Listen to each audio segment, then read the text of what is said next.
स्वागत है आपका पॉजिटिव इनबॉक्स हिंदी चैनल पर। इस चैनल पर आपको नई नई और दिलचस्प कहानियां मिलती हैं। अगर आप पहली बार इस चैनल पर आए हैं तो चैनल को सब्सक्राइब कर लीजिए और वीडियो अच्छी लगे तो कमेंट और लाइक करना बिल्कुल मत भूलिएगा। सूरजपुर गांव में नंद किशोर नाम का एक आदमी रहता था। नंद किशोर एक व्यापारी था। उसकी छोटी सी कपड़ों की दुकान थी। अपने व्यापार से नंद किशोर इतना कमा लेता था जिससे कि वो अपने परिवार का गुजारा कर सके। नंद किशोर पूरी ईमानदारी के साथ अपना व्यापार करता था। एक दिन सुबह सुबह की बात है। नंद किशोर ने ईश्वर का नाम लिया और अपनी दुकान खोली। वो प्रतिदिन की तरह अपनी दुकान में रखे हुए कपड़े के थानों को सही तरीके से लगाने लगा। अभी कुछ ही देर गुजरी थी कि उसकी दुकान में 3 आदमी दाखिल हुए। उन आदमियों ने बहुत ही कीमती वस्त्र पहने हुए थे। देखने में वो तीनों बहुत ही घमंडी दिखाई पड़ते थे। तीनों आदमी दुकान में आने के बाद किशोर से बातें करने लगे। वो कहने लगे कि उन्हें कीमती कपड़ा दिखाया जाए।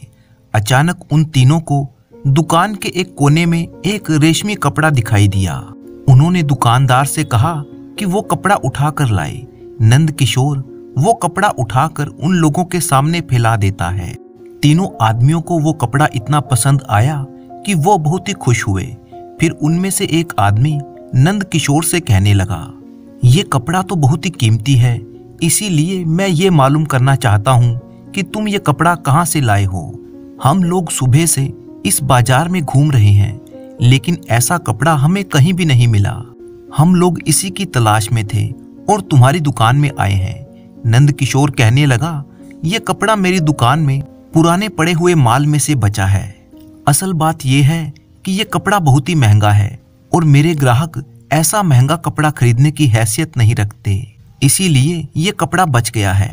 किसी ने भी इस कपड़े को नहीं खरीदा। तीनों आदमियों ने वो कपड़ा उठाया और बिना कुछ कहे सुने दुकान से बाहर की तरफ चल दिए। नंद किशोर उनके पीछे दौड़ा और कहने लगा, अरे भाई, इस कपड़े की कीमत तो देते जाओ। उन तीनों में से एक आदमी नंद किशोर से कहने लगा, भाई तुम कल राजमहल में आ जाना। हम नगर के राजा के राज दरबारी हैं, वहां आकर हमारा पता मालूम कर लेना और कपड़े की कीमत ले जाना। नंद किशोर ये बात सुनकर हैरान और परेशान हो जाता है। वो जान चुका था कि इन आदमियों से कपड़े की कीमत वसूल करना आसान ना होगा। जब वे लोग दुकान से चले गए तो नंद किशोर वापस अपने काम में जुट गया। जैसे तैसे करके वो दिन गुजर गया। अगले दिन नंद किशोर उठा। उसने सबसे पहले राजमहल में जाने का निश्चय किया ताकि अपने कपड़े की कीमत वसूल कर सके। जब राजा के महल की तरफ वो जा रहा था तो मन ही मन में सोच रहा था कि आज अपने कपड़े के अच्छे दाम वसूल कर लूंगा, परंतु असल बात से वो बिल्कुल अनजान था। जब वो राजमहल में पहुंचा तो उसने देखा कि महल के चारों तरफ पहरेदार खड़े थे। नंद किशोर पहरेदारों के पास गया और उन्हें कल की सारी बात बताई। वो उन तीनों आदमियों की पहचान बताकर उनके बारे में पूछने लगा जो उसकी दुकान से कपड़ा खरीद कर लाए थे। पहरेदारों ने जब नंद किशोर की बात सुनी तो कहने लगे कि तुम कल आना, तुम्हारा काम हो जाएगा।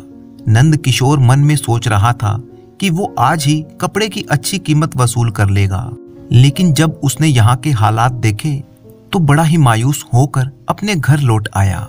अगले दिन वो फिर से अपनी रकम मांगने के लिए राजमहल में आ पहुंचा। इस बार पहरेदारों ने उससे कहा कि तुम 1 हफ्ते के बाद आना। नंद किशोर उदास मन से घर वापस लौट आया। जब वो 1 हफ्ते के बाद फिर से राजमहल में आया तब भी उसे इसी तरह से लौटा दिया गया। अगली बार जब नंद किशोर महल में पहुंचा तो इस बार वो पहरेदारों से कहने लगा, मैं पिछले कई हफ्तों से अपनी रकम के लिए यहाँ पर चक्कर लगा रहा हूँ, लेकिन मुझे खाली हाथ वापस जाना पड़ता है। तब उन पहरेदारों में से एक नेक दिल पहरेदार उसे एक कोने में ले गया। वो पहरेदार कहने लगा, अरे भाई, तुम तो बहुत ही सीधे साधे आदमी मालूम पड़ते हो। जिन राज दरबारियों को तुम ढूंढ रहे हो उन्होंने हमें तुम्हारा हुलिया बताकर ये आदेश दिया है कि इस शक्ल सूरत का कोई आदमी अपनी रकम वसूल करने के लिए यदि महल में आए तो उसे आज और कल का वायदा करके टालते रहें जब तक कि वो थक ना जाए। इसीलिए तुम खुद ही सोचो कि तुम कब से चक्कर लगा रहे हो और आज तक तुम्हारी रकम का कोई अता पता नहीं है। मेरी मानो तो तुम अब इसका ज्यादा सिर दर्द मत लो। अपने कपड़ों की कीमत तो तुम भूल ही जाओ। नंद किशोर कहने लगा, मैंने ना तो वो कपड़ा चुराया था और ना ही बेईमानी से खरीदा था जो मैं उसकी कीमत भूल जाऊं। मैं यहाँ पर कोई भीख मांगने नहीं आता, मैं अपने हक का पैसा मांगता हूँ। मैं रोज रोज यहाँ पर नहीं आ सकता। अगर राजा के कर्मचारियों ने मेरी कमाई मुझे ना दी तो मैं सीधा महाराज के पास जाकर उनकी शिकायत करूंगा। पहरेदार कहने लगा, मैंने तो तुम्हें सच्चाई बता दी है, अब तुम्हारी मर्जी, तुम जैसा चाहो वैसा करो। मैं एक बार फिर तुमसे कहता हूँ कि अगर अपनी खुशी और सलामती चाहते हो तो अपने कपड़े की कीमत भूल जाओ। पहरेदार की बातें सुनकर नंद किशोर मन महसूस कर वहां से चला गया। लेकिन इसके बावजूद भी नंद किशोर राजमहल के चक्कर लगाता रहा, उन राज दरबारियों के बारे में पूछता रहा, लेकिन उसे कुछ भी मालूम ना पड़ा। नंद किशोर ने अब तक उम्मीद नहीं छोड़ी थी। उसे उम्मीद थी कि किसी न किसी दिन वो उन राज दरबारियों को बाजार की गलियों में ढूंढ ही लेगा और फिर उनसे अपनी रकम जरूर मांगेगा। नंद किशोर का ये अंदाजा गलत नहीं था। कुछ दिन गुजरे जब नंद किशोर अपनी दुकान बंद करके बाजार से गुजर रहा था कि उसने देखा वही तीनों आदमी घोड़े पर सवार होकर बड़ी ही तेजी से जा रहे थे। नंद किशोर आगे बढ़ा और मुस्कुराते हुए उनको नमस्कार किया। इसके बाद नंद किशोर ने अपने कपड़े की कीमत के बारे में उनसे बात की। उन तीनों आदमियों ने जब नंद किशोर की बातें सुनी तो जोर जोर से हंसने लगे। उनमें से एक आदमी आगे बढ़कर कहने लगा, क्या तुम पागल हो गए हो? कौन सा कपड़ा, कैसी रकम? नंद किशोर ने बड़ी ही विनम्रता से पूरी घटना उन्हें बताई, साथ ही साथ अपनी दुकान की पहचान भी बताई। उनमें से एक आदमी कहने लगा, क्या हम तुम्हारे उस मामूली से कपड़े के लिए ही रह गए हैं? अगर हमें किसी वस्तु की जरूरत होती है तो हम सिर्फ आदेश करते हैं और सब कुछ हमारे सामने हाजिर हो जाता है। हमारे पास इतना समय नहीं है कि हम लोग बाजार में जाएं और तुम जैसे मामूली दुकानदार से कपड़ा खरीदें। उन्होंने इतना कहा और अपने घोड़े की लगाम खींचकर आगे बढ़ने लगे। नंद किशोर ने जब देखा कि उसका पैसा डूब जाएगा, साथ ही उस पर झूठ बोलने का आरोप भी लगा है, तो उसने आगे बढ़कर उनमें से एक के घोड़े की लगाम पकड़ ली, उस आदमी को नीचे खींच लिया। अगले ही पल दोनों में हाथापाई होने लगी। दूसरे दोनों आदमी कुछ आगे निकल गए थे, लेकिन उन्होंने जब शोर सुना तो वो वापस लौट कर आए और तीनों ने मिलकर नंद किशोर की खूब पिटाई की। अपने साथ होने वाले इस अत्याचार को नंद किशोर बर्दाश्त ना कर सका और उसने भी उनमें से एक आदमी के चेहरे को नोचा। इस हाथापाई में उन तीनों आदमियों को भी कुछ चोटें आ गई। इस झगड़े के बाद वो तीनों घोड़े पर सवार हुए और वहां से भाग गए। नंद किशोर बेचारा जख्मी हालत में वापस अपने घर लौट आया। जब नंद किशोर की पत्नी ने उसकी हालत के बारे में पूछा तो नंद किशोर ने सारी घटना अपनी पत्नी को बता दी और कहने लगा, देखो, वैसे तो मैं जख्मी हूँ, परंतु मैं खुश हूँ कि मैं राजा के दरबारियों का मुकाबला करके आया हूँ। अगर मैं ऐसा ना करता तो मन ही मन में मैं कुढ़ता रहता। इसके बाद कुछ दिनों तक नंद किशोर अपने घर पर ही रहा। उसकी पत्नी ने नंद किशोर की देखभाल की, जिससे नंद किशोर की तबीयत अब बिल्कुल ठीक हो चुकी थी। ठीक हो जाने पर नंद किशोर फिर से अपनी दुकान की तरफ चल पड़ा। दुकान में पहुंचने के बाद वह अपने सामान को ठीक से लगाने लगा तो उसने देखा कि नगर के कोतवाल के दो सिपाही उसकी दुकान पर आ खड़े हुए। नंद किशोर ने पूछा कि क्या काम है भाई? वो कहने लगे, तुम्हें हमारे साथ चलना है, सब बातें अपने आप मालूम हो जाएंगी। नंद किशोर उन सिपाहियों के साथ नगर के कोतवाल के पास पहुंच गया। वहां पहुंचने पर नंद किशोर ने देखा कि कोतवाल उसे घूर रहा था। नंद किशोर ने पूछा, हजूर, मुझे यहाँ पर किस लिए बुलाया गया है? कोतवाल इस तरह के सवाल सुनने का आदी नहीं था। वो भड़क कर कहने लगा, अच्छा, बड़े मासूम बनते हो तुम, जैसे कुछ जानते ही नहीं। भूल गए अभी कुछ दिन पहले ही तुमने महल के कुछ राज दरबारियों के साथ मारपीट की थी। तुम तो उन्हें जान से ही मार देते। तुमने ऐसे सम्मानित लोगों के साथ इतना दुर्व्यवहार किया है। नंद किशोर कहने लगा, मैं तो सिर्फ अपने कपड़े की कीमत पाना चाहता था, लेकिन उन लोगों ने देने से मना कर दिया। वे 3 थे और मैं अकेला था। उन्होंने मुझे मारा पीटा, ना कि मैंने उन्हें। कोतवाल कहने लगा, तुमने बड़ी ही गलती की है। क्या एक मामूली सा कपड़ा तुम उन लोगों को तोहफे के रूप में नहीं दे सकते थे? क्या राजमहल के दरबारियों के लिए तुम इतना भी नहीं कर सकते? नंद किशोर ने देखा कि जब उसे ही अपराधी ठहराया जा रहा है तो वो कहने लगा, कोतवाल साहब, वे तीनों कपड़ा खरीदने के इरादे से मेरी दुकान पर आए थे, ना कि अपने लिए तोहफा लेने के लिए। मैं तो राजमहल के चक्कर लगाता रहा, लेकिन मुझे कोई जवाब ना मिला। मैंने कई दिनों के बाद जब इन्हें बाजार में देखा तो इन्हें रोक लिया। अपने कपड़े की कीमत मांगने लगा। ये लोग कहने लगे कि क्या तुम पागल हो गए हो? हमने तुमसे कोई कपड़ा नहीं खरीदा। हजूर, अब आप ही बताइए, अगर किसी को तोहफा चाहिए तो वो क्या ऐसा व्यवहार करता है? कोतवाल कहने लगा कि मैं नहीं जानता कि तुमने क्या किया, लेकिन जो मेरी जिम्मेदारी है मैं उसे पूरा करूंगा, और वो ये है कि महाराज ने मुझे आदेश दिया है कि तुम उनके राज दरबारियों से उलझे हो और उनका अपमान किया है। इसीलिए तुम्हें कारागार में भेजा जाएगा और तुम्हारी दुकान को भी जब्त कर लिया जाएगा। तुम्हारी ये सजा देखकर बाकी लोगों को भी सबक मिलेगा और फिर से कोई भी राज दरबार के दरबारियों के साथ ऐसा दुर्व्यवहार नहीं करेगा। नंद किशोर ने जब ये सुना तो उसकी आंखों के आगे से मानो अंधेरा छा गया। कोतवाल एक बार फिर से कहने लगा, क्योंकि तुम मुझे एक बहुत ही सीधे साधे आदमी लगते हो, इसीलिए मैं तुम्हें कारागार में नहीं डालूंगा, और महाराज को इसके बारे में क्या कहना है वो मैं खुद ही देख लूंगा। लेकिन तुम्हारी दुकान में रखी हुई संपत्ति हर हालत में जब्त की जाएगी। तुम्हारी दुकान में जितना भी माल पड़ा है, अब तुम्हारा उस पर कोई हक नहीं है। इसीलिए अब जाओ और अपनी पत्नी और बच्चों की फिक्र करो। नंद किशोर बेचारा बहुत ही दुखी और मायूस हो चुका था। इसी हालत में वो अपने घर में पहुंचा। अगले दिन नंद किशोर की दुकान पर कोतवाल के भेजे हुए सैनिक आए। उसकी दुकान में जितना भी माल रखा था वो जब्त करके अपने साथ ले गए। नंद किशोर अब बिल्कुल खाली हो गया था। वो मायूस था, लेकिन सोच रहा था कि जैसे भी हो गुजारा तो करना ही होगा। चाहे कुछ भी करना पड़े, उसे अपने परिवार का पोषण तो करना ही है। कुछ सोचकर नंद किशोर अपने व्यापारी दोस्तों के पास गया और उनसे कुछ धन उधार ले आया। उस धन से नंद किशोर ने कुछ कपड़ा खरीदा और वापस अपनी दुकान में लौट आया। वो एक बार फिर से दुकान चलाने की कोशिश करने लगा। नंद किशोर को विश्वास था कि एक बार फिर से वो अपने व्यापार को अच्छे से चला पाएगा, साथ ही साथ अपने व्यापारी मित्रों से लिए हुए धन को भी वापस कर पाएगा। लेकिन किस्मत का खेल ऐसा हुआ कि छोटी सी दुकान से वो अपने घर का खर्च तो जैसे तैसे चला पाया, लेकिन व्यापारियों का कर्जा वापस ना कर सका। कुछ व्यापारी जिनको नंद किशोर पर विश्वास था वो तो कर्ज मांगने नहीं आए, लेकिन 1-2 व्यापारी ऐसे भी थे जो अपना कर्ज वापस पाने के लिए बेसब्र हो रहे थे। वे लोग प्रतिदिन नंद किशोर के यहाँ आने लगे। नंद किशोर से रोज अपना कर्जा मांगने लगे। बेचारा नंद किशोर शर्मिंदगी से अपना सिर झुका लेता, लेकिन ये सिलसिला ज्यादा दिन तक ना चल सका।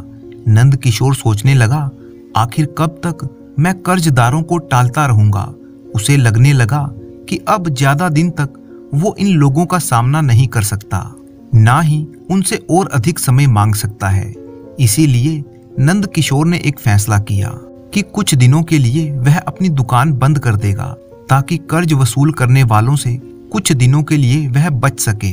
ये सोचकर उसने अपनी दुकान बंद की और कुछ और काम करने का निश्चय किया। नंद किशोर गांव से बाहर एक चक्की वाले को जानता था, जो किसी जमाने में नंद किशोर के पिता का मित्र था।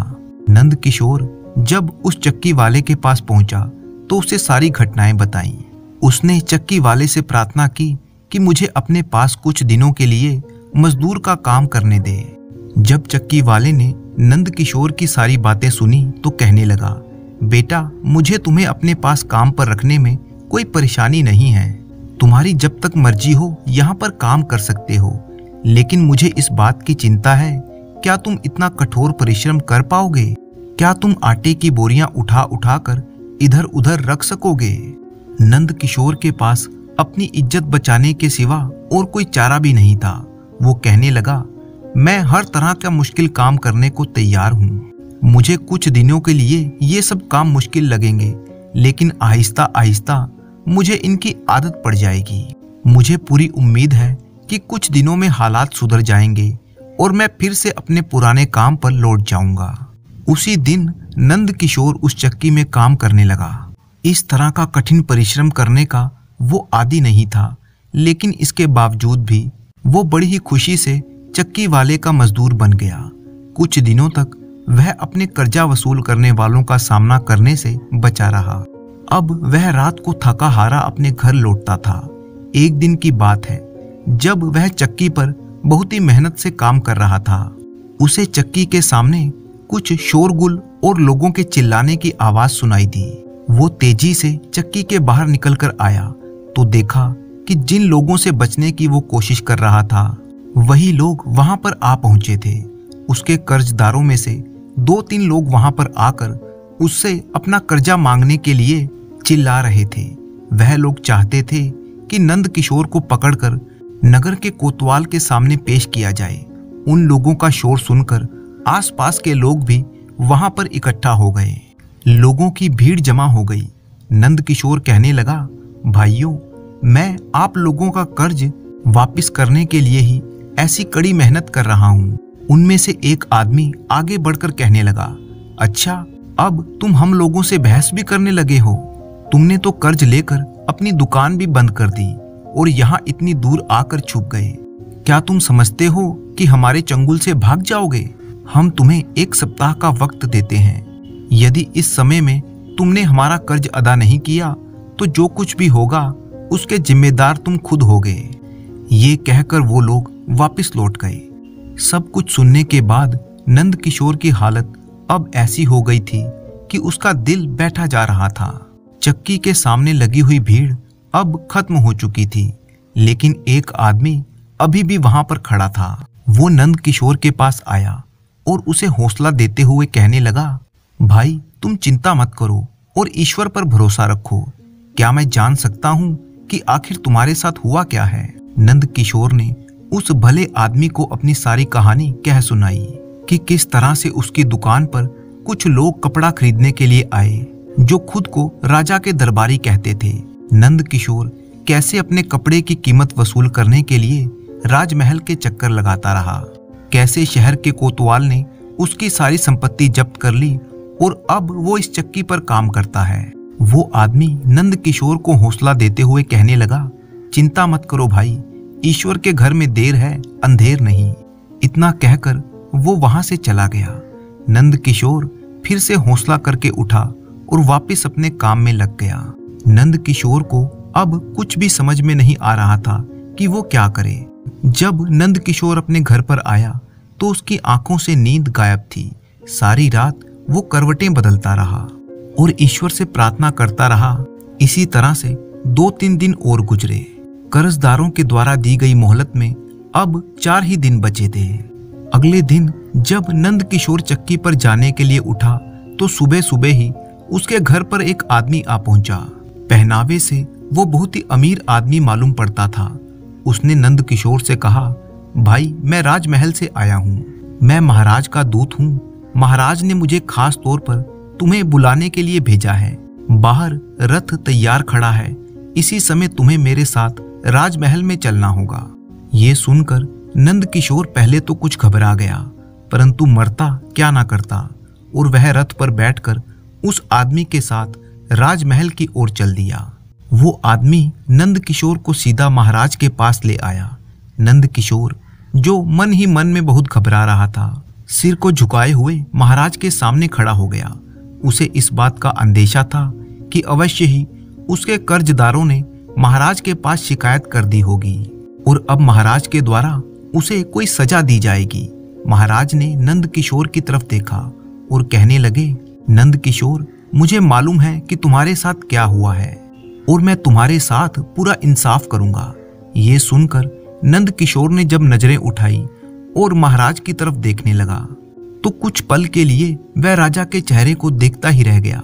उसे ऐसा जान पड़ता था जैसे उसने महाराज को पहले भी कहीं देखा है। हैरान परेशान नंद किशोर एकटक महाराज के चेहरे की तरफ देखने लगा, परंतु काफी देर तक अपने दिमाग पर जोर डालने के बाद भी वो ये नहीं जान सका कि उसने महाराज को पहले कहाँ देखा है। नंद किशोर के चेहरे पर परेशानी को देखते हुए महाराज कहने लगे, नंद किशोर, मैं समझ गया हूँ कि तुम क्या सोच रहे हो। तुम मुझे पहचान नहीं पाओगे, तो चलो मैं ही तुम्हें सच्चाई बता देता हूँ। 3 दिन पहले तुम्हारी चक्की के बाहर जब तुम्हारे कर्जदार तुम्हें धमका रहे थे, तब मैं भी वहीं पर मौजूद था, और उनके जाने के बाद जो आदमी तुम्हारे पास आकर तुम्हें हौसला देने लगा था, मैं वही हूँ। असल बात यह है कि उस दिन मैं भेष बदलकर अपने राज्य की प्रजा का हालचाल जानने के लिए निकला था, क्योंकि मुझे काफी समय से ये शिकायतें मिल रही थी कि हमारे राजमहल के कुछ राज दरबारी और कर्मचारी अपनी हैसियत और रुतबे का गलत इस्तेमाल करके राज्य की प्रजा और व्यापारियों को सता रहे हैं। इस बात में कितनी सच्चाई है, यही जानने के लिए मैं भेष बदलकर नगर के बाजारों में घूम रहा था। जब मैं तुम्हारी चक्की के सामने से गुजरा और तुमसे बात की तो मुझे सच्चाई का पता लगा। इसके बाद मैं महल में आकर अपने सबसे भरोसेमंद मंत्री अमरसेन से मिला और अमरसेन को तुम्हारे बारे में सारी जांच करने को कहा, जिससे ये पता चला कि तुम अपनी जगह पर बिल्कुल सच्चे थे। और फिर अमरसेन ही तुम्हें लेने के लिए तुम्हारे घर पर गए थे। साथ ही साथ हमने उन भ्रष्ट और बेईमान राजदरबारियों और कर्मचारियों का भी पता लगा लिया है जो हमारी प्रजा को सता रहे थे। नगर के उस कोतवाल को भी गिरफ्तार कर लिया गया है जो इनके साथ मिलकर प्रजा के साथ अन्याय कर रहे थे। राजमहल के उन पहरेदारों को भी हटा दिया गया है जो इनके साथ मिले हुए थे। हम तुमसे बहुत ही खुश हैं कि तुमने हमारे महल के भ्रष्ट दरबारी और कर्मचारियों का पता लगाने में हमारी सहायता की। इसके बदले में हम तुम्हें इनाम के तौर पर अशर्फियों की एक थैली देते हैं, जिससे कि तुम अपना कर्जा भी अदा कर सकोगे और एक बार फिर से अपना व्यापार शुरू कर सकोगे। सारी बातें जानकर नंद किशोर की आंखों में आंसू बहने लगे। मन ही मन वो ईश्वर का धन्यवाद करने लगा और फिर महाराज का धन्यवाद करते हुए अशर्फियों की थैली लेकर अपने घर वापस लौट आया। उसने अपने सभी कर्जदारों को कर्ज वापस किया। बाकी बची हुई रकम से उसने एक बार फिर से अपने कपड़ों का व्यापार शुरू किया। इधर नगर के महाराज को भी अब ये बात समझ में आ चुकी थी कि उन्हें आंखें बंद करके अपने राज दरबारियों और कर्मचारियों पर विश्वास नहीं करना चाहिए, बल्कि समय समय पर जनता के दुख सुख जानने के लिए स्वयं भी जाना चाहिए।